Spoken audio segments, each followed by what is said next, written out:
আল্লাহ পাক রব্বুল আলামিন বলেন, কুলু আমান্না বিল্লাহ ওয়া মা উনজিলা ইলাইনা ওয়া মা উনজিলা ইলাইকুম ওয়া মা উনজিলা ইলাইনা ওয়া মা উনজিলা ইলা ইব্রাহিম ওয়া ইসমাঈল ওয়া ইসহাক ওয়া ইয়াকুব ওয়াল আসবাত وما أوتي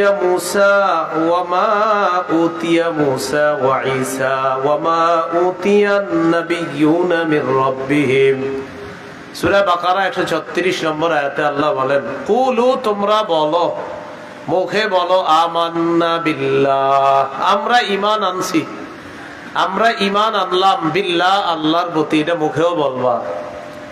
তো এক নাম্বার আল্লাহ বললেন মুখে বলবা ঈমান এনেছি।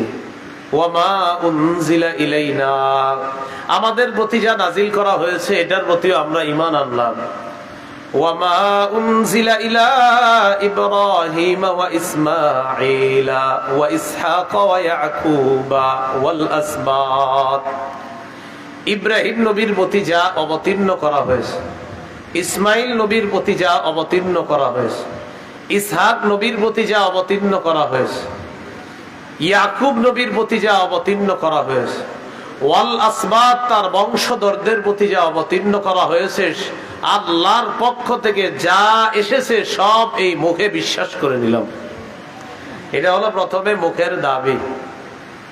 এরপরে আল্লাহ বলেন, ওয়ামা উতিয়া মুসা ওয়া ঈসা, মুসা নবীকে যা দেওয়া হয়েছে তাওরাত, ঈসা নবীকে যা দেওয়া হয়েছে ইনজিল।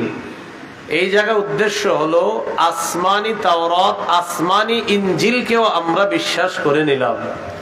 ওয়ামা উতিয়ান নাবিয়্যুনা মির রাব্বিহিম, রবের পক্ষ থেকে দুনিয়ার যত নবীকে যা দেওয়া হয়েছে সব আমরা এই মুখে স্বীকার করে নিলাম।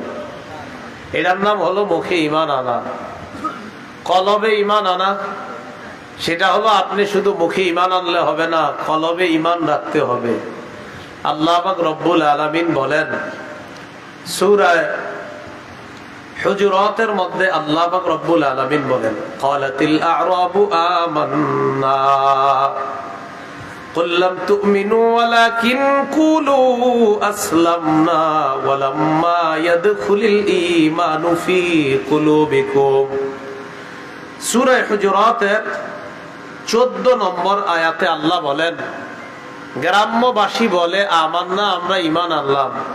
আল্লাহ কয় এদেরকে বলো, লাম তুমিনু, তোমরা এখনো ঈমান